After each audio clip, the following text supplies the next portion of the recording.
Position sizing and proper risk management, ito naman itatakal natin sa video natin for today. Okay? Kaya kung bagong trader ka, hindi mo pa alam to, panoorin mo to.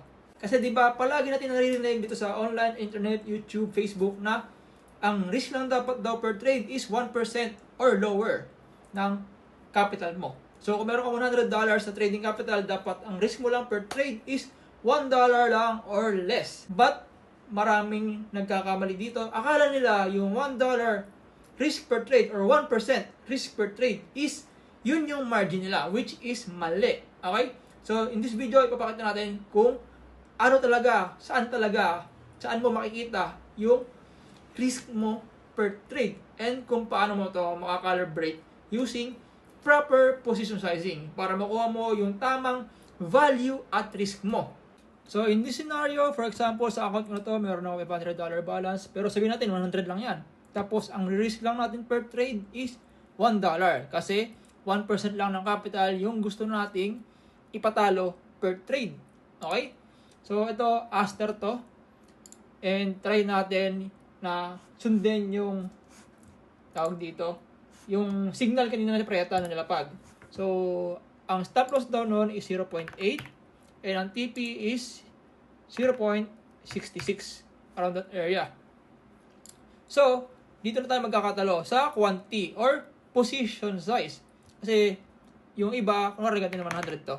Yung iba, ang akala, eto, yung margin, yung matatalo sa kanila. Ito yung akala nilang risk nila. Okay? Pero, hindi nila alam, ito yung totoong risk nyo guys per trade. Yung nasa stop loss, yung amount na nasa stop loss. Kapag na-stop out kayo dito, ito yung mawawala sa inyo. Hindi naman itong margin ninyo. Okay? So, yes, kahit mas maliit yung margin mo, pero yung stop loss mo, ang kapal or mas malaki, ito yung mawawala sa inyo.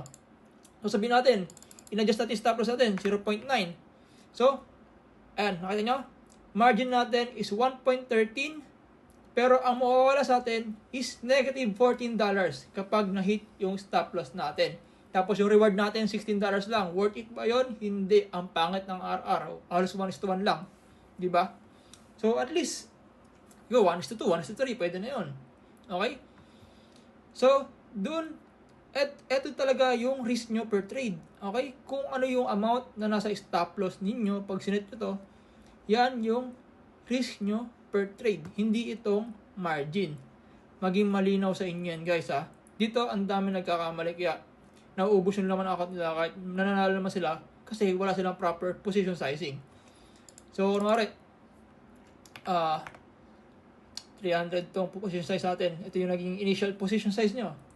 Paano computein yung position size? Yung margin nyo multiply by your leverage. In this case, 100x yung gamit kong leverage.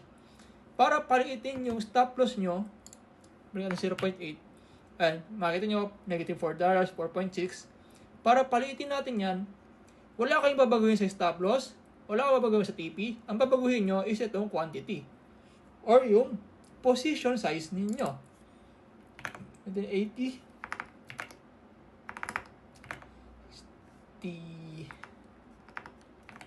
70, yan. So, makikita nyo dito, ang margin natin is $0.79 lang. And possible loss natin is negative $1 kapag na-hit yung stop loss. And yung pag na-hit naman yung TP natin, magkakaroon tayo ng $11. So, ganoon ito nag-work. Ito yung tinatawag na risk. Ito yung risk, yung SL, to reward ratio. In this case, meron tayong 1:11. Risk to reward ratio. Ang ni-risk natin is $1 para sa possible gain na $11. Alright? Gets po ba yun? Again, dito, regardless of your leverage, ganun pa rin siya nag-work. So, kabi natin, tingnan nyo mabuti ha. Dito, ang margin na kailangan natin, 0.79. Short PNL, negative $1, $11 yung possible profit. Sa gawin natin, 10x leverage. Yan. 10x leverage na lang. Same pa rin, 70 USDT na position size. Same pa rin yung TP, same pa rin yung SL, negative 1. Pero yung margin natin na kailangan gamitin is naging $7 na kasi mas maliit yung leverage. Okay? So kung mas gusto nyo ng lower leverage, it's up to you. Kanya-kanya naman tayo ng preference kung ano yung gusto natin gamitin. Walang pumipigil sa inyo. Okay? So, ang kalamangan lang ng higher leverage is makakapag-open ka ng multiple positions at the same time compared dito sa naka-low leverage ka lang tapos limited lang yung balance mo sa account mo. Okay? So, leverage ginagamit yan para ma-maximize natin yung capital natin. Okay? Kahit di malaki capital natin, pwede tayong makapag-open ng multiple trades.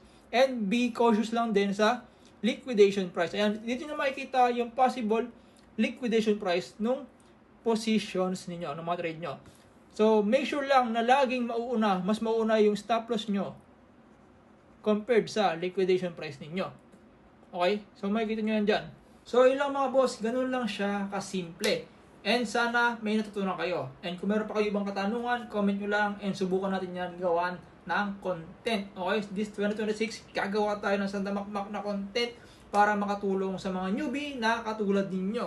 Okay? And kung naghanap ka ng community na pwede mong pasalihan, libreng community para matuto ka on how to trade, mag-airdrop, and NFT or whatsoever, feel free na pumasok sa Discord server natin. Libre lang yon, link in bio or ipipin ko na lang dyan sa comment section. So yun lang mga bossing. Peace out, God bless. Follow for more.